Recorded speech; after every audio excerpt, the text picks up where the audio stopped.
Dans une société où la plupart des gens préfèrent se tourner vers les animés de saison, un homme continue de vouloir trouver les pépites méconnues de ce monde.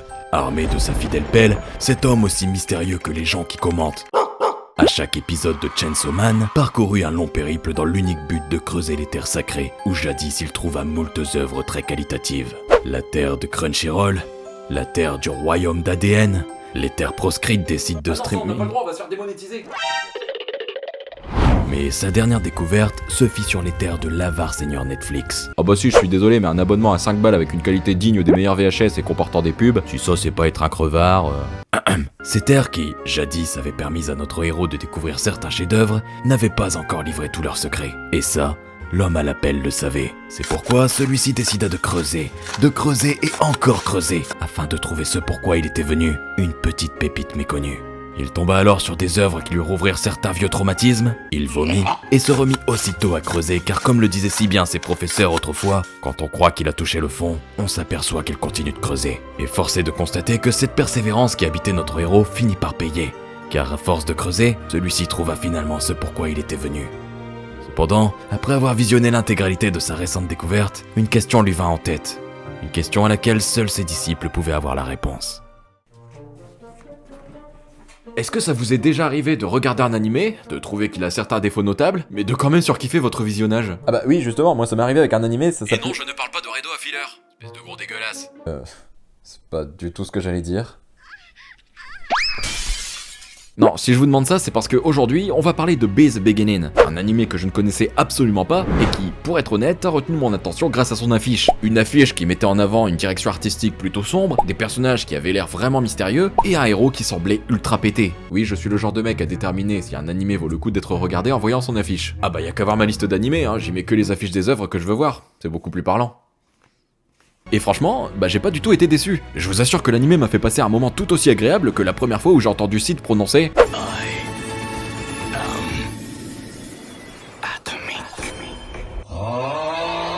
Mais avant de vous dire pourquoi cet animé est une œuvre très plaisante à découvrir, laissez-moi vous conter brièvement l'introduction de Be the Beginning.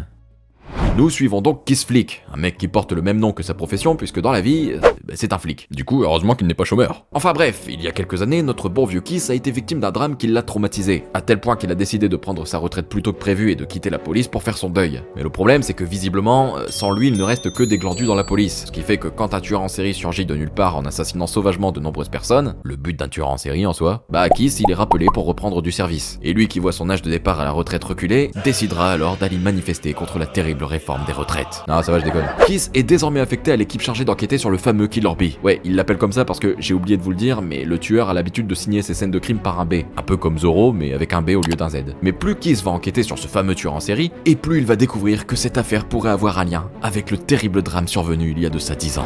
D'un autre côté, on a également un garçon du nom de Koku. Mais cette appellation me rappelant trop de douloureux souvenirs, j'utiliserai pour la suite de cette vidéo la prononciation japonaise Koku. Et lui, c'est le fameux Killer Bee. Alors ouais, je sais, dit comme ça, on pourrait tout à fait croire que j'en ai absolument rien à foutre et que je vous spoil dès le début de la vidéo, mais en fait pas du tout, hein, c'est dit dès le premier épisode de l'animé. Son but à lui, c'est de tuer tous ceux qui, d'après lui, méritent la mort, mais également de se venger d'une organisation qui, jadis, lui a tout pris. On suivra donc le quotidien de ces deux hommes que tout oppose à travers leurs missions respectives qui, au final, pourraient être beaucoup plus liées qu'ils ne le pensent. Bon alors, quand j'ai commencé l'animé, je vous avoue que j'étais plutôt content, hein, parce que personnellement, j'ai toujours été très fan des animés mettant en scène des enquêtes policières. Que ce soit Subetega F Ninaru, Erase, Dragon Ball Super. Oui, parce que Dragon Ball Super, c'est une enquête policière, hein, et toujours à la recherche du criminel qui a osé transformer ça en ça. Et là, pour le coup, à peine le premier épisode commençait que j'étais quelque peu dérouté. Ouais, parce que la grande spécificité de Be the Beginning, c'est qu'il va coupler deux genres que tout oppose, les enquêtes et le surnaturel, notamment en y incorporant des personnages surpuissants, possédant de grands pouvoirs et pouvant même se transformer en une sorte de démon sanguinaire. Alors je dis pas, hein, prendre un risque pareil, c'est carrément cool, mais quand t'es absolument pas prévenu, ça fait un choc. C'est un peu comme si vous regardiez un épisode de Hercule Poirot et que d'un seul coup, comme ça, sans vous prévenir, il avait des pouvoirs démoniaques. Gloire à Satan! Ah la vache, ça a changé Hercule Poirot, tu trouves pas, mamie? Gloire à Satan! Ah d'accord. Mais pour être tout à fait honnête avec vous, ce mélange entre deux genres que tout oppose est franchement super bien amené. Je vous assure, je me suis pas ennuyé une seule seconde en fait. L'animé est loin d'être médiocre. On a vraiment une histoire qui tient en haleine, des personnages badass et hyper intéressants. Enfin pour certains, hein, pas tous. Parce que lui par exemple, son utilité dans toute la série se résume à défoncer une porte. Et encore, c'était la porte de l'appartement de Kiss. Donc niveau utilité, on repassera. Et même une intrigue qui par moments explore des terrains un peu plus glauques à base de transhumanisme et même de consanguinité, à tel point qu'on pourrait renommer l'animé en Nord-Pas-de-Calais. Ce Beginning. Oh ça va, on déconne, sachez que moi aussi j'ai du sang de nordiste qui coule dans mes veines. Alors même si je n'y vis plus, je sais que la consanguinité présumée de cette région n'est que préjugée. Oui, je viens bientôt me coucher, tata. Mais je le redis, c'est vraiment le fait d'avoir une enquête policière d'un côté et une trame scénaristique beaucoup plus surnaturelle de l'autre qui fait que l'animé est aussi plaisant à découvrir. Parce que en fait, nous, simples spectateurs, on va vite s'identifier aux enquêteurs. En même temps, si vous vous identifiez à ça, il y a un problème. Tout au long de l'animé, on va vivre l'enquête. On va essayer de comprendre ce qu'il se passe et pourquoi tout ça se passe. Mais c'est pas pour autant qu'on ne va se focaliser uniquement que sur le côté enquête de l'animé, puisque comme je l'ai dit en début de vidéo, l'animé va nous faire suivre deux personnages en même temps. D'un côté Kiss et de l'autre Koku. Et du coup, tout au long de l'histoire, les deux points de vue des deux personnages vont s'entremêler et vont être primordiaux pour résoudre la principale enquête, qui n'est évidemment pas de trouver l'identité du Killer Bee, hein, comme vous vous en doutez.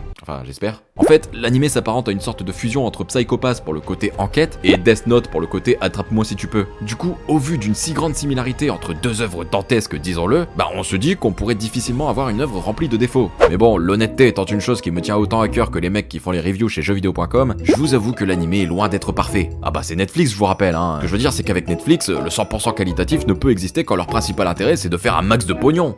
Quand il s'agit de faire la 42e saison d'Elite, là il y a du monde. Mais par contre, quand il faut sortir le chéquier pour faire un animé de plus de 12 épisodes, là bizarrement il y a plus personne. Comme vous l'aurez compris, c'est là qu'intervient le plus gros problème de l'animé. Ça va beaucoup trop vite. Tiens, c'est marrant parce que c'est exactement ce que m'a dit ma copine hier soir. Je savais pas qu'elle avait regardé l'animé. Les 5 premiers épisodes, c'est juste du bourrage de crâne pur et dur, avec tout un tas d'informations à assimiler, des personnages à découvrir ainsi que leurs ambitions à comprendre. Alors certes, on a beau avoir de jolis combats et même une direction artistique hyper soignée qui a tendance à susciter notre intérêt. D'ailleurs, après cette vidéo, je vous ordonne d'aller écouter l'ending de l'animé. Ah, croyez-moi, vos esgourdes me remercieront plus tard. On se sent tout de même perdu en fait, parce qu'il y a beaucoup trop de choses qui se passent, rendant ainsi le déroulement de l'intrigue peu digeste. Et malheureusement, c'est cette première moitié de l'animé qui a tendance à faire fuir les gens. En même temps, quand on voit que j'ai dû me repasser 3 fois les 5 premiers épisodes pour bien tout comprendre, ce qui représente un total de 345 minutes de visionnage uniquement pour les 5 premiers épisodes. 345 minutes. Vous savez tout ce qu'on peut faire en 345 minutes? Jouer 3 matchs de football consécutifs, plus les prolongations. Cuisiner 13 délicieuses flamme-cuches traditionnelles alsaciennes.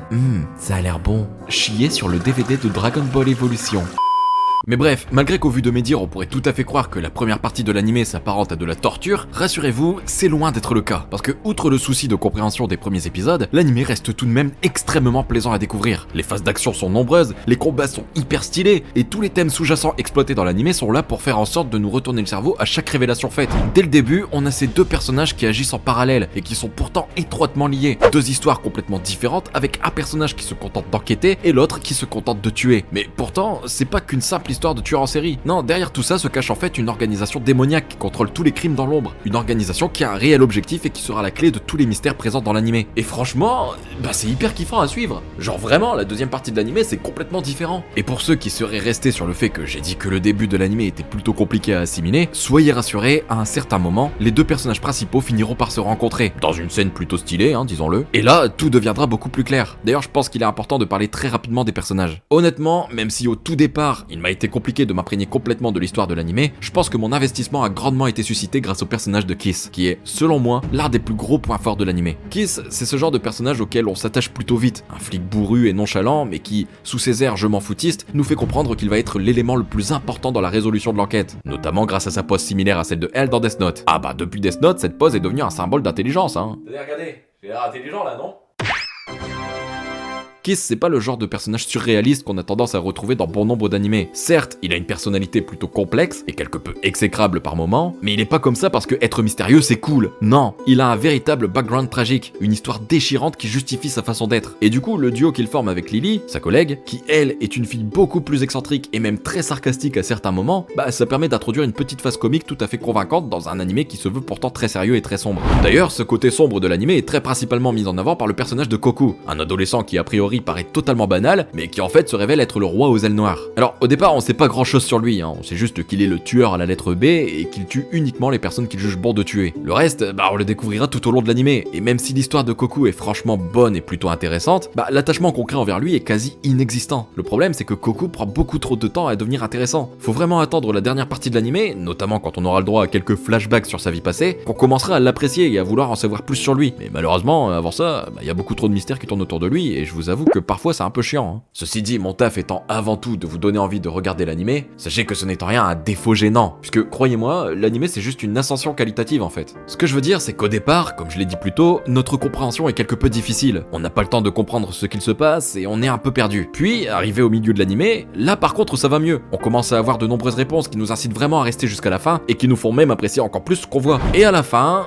là, c'est juste l'apothéose. Toutes les révélations tombent une à une, l'histoire fait sens et parvient même à créer une surprise vraiment agréable en termes de scénario. Bon, après, je ne vous garantis pas l'animé de l'année, loin de là. C'est bourré de défauts et j'en suis conscient. Mais au final, malgré ces défauts, je vous assure que j'ai surkiffé l'animé. Je me suis vraiment senti investi. Et pour être franc, ça faisait hyper longtemps que j'avais pas autant été investi dans un animé. À l'heure où les animés d'aujourd'hui ont tendance à s'apparenter à des œuvres où le seul prérequis de compréhension c'est de débrancher son cerveau, ça fait du bien des fois de devoir réfléchir et de vivre l'animé à tel point qu'au final, on se prend vraiment au jeu de l'enquêteur. Et c'est ça qui rend Be the Beginning aussi particulier, parce que même s'il est pas facile à comprendre au départ, même s'il a certains défauts notables, il reste vraiment addictif. On a vraiment envie d'aller jusqu'au bout et de découvrir tous les mystères qui ont hanté notre visionnage. Bref, je crois que j'en ai assez dit, donc il est temps de conclure. Attends, enfin, t'as pas parlé de la saison 2? Oubliez tout de suite ce que vous venez d'entendre. La saison 2 n'existe pas. Par pitié, faites-moi plaisir et ne regardez surtout jamais la scène post-générique du dernier épisode de la saison 1, parce que sinon, vous allez avoir envie de regarder la saison 2. Et là, je pourrai plus rien pour vous. Vraiment, ne regardez pas cette saison 2. En plus, la première saison se finit plutôt très bien, donc on peut tout à fait se contenter de cette fin. Voilà ce qui conclut cette vidéo, j'espère qu'elle vous aura plu malgré une qualité un peu plus moindre que d'habitude. Ça se dit un peu plus moindre? Ça sonne bizarre, non? Le fait est que, comme vous le savez, je pars très bientôt au Japon, mais devant absolument terminer mon travail avant de partir, je suis pas mal occupé. Moi, si ça tenait qu'à moi, je quitterais mon taf comme ça. Allez, salut patron, je m'en vais au Japon pendant 2 mois. Vous avez pas fini votre boulot, je vous signale. M'en fous. Mais malheureusement, c'est pas possible, parce que sinon c'est pas au Japon que je m'en irai, c'est à Pôle emploi. Bref, quoi qu'il en soit, sachez que j'essaie au maximum de faire de bonnes vidéos pour les prochaines semaines. Oui, parce que même absent, je continuerai à vous divertir. Du moins, je vais essayer. Mais vu que j'aurai un vieux coucou en termes de PC pour faire mes montages là-bas, pendant les prochaines semaines, va falloir être un peu indulgent au niveau du montage. Quoi qu'il en soit, je vous réserve de très nombreuses surprises. Tiens, d'ailleurs, je viens de penser que j'ai toujours pas répondu à vos mails pour devenir modérateur du Discord. Bon, en même temps, j'ai même pas encore créé le Discord. Mais bon, je m'occupe de ça très vite, c'est promis. Bref, c'est sur ce monologue très chiant que se conclut la vidéo. Si jamais vous l'avez apprécié, alors n'oubliez pas de balancer votre plus gros kamehameha sur le pouce bleu et de vous abonner pour ne pas louper la prochaine vidéo. Sachez que ça m'aiderait énormément. Sur ce, moi je vous laisse, je vous fais des bisous et je vous dis à très bientôt au Japon pour de nouvelles vidéos. Ciao.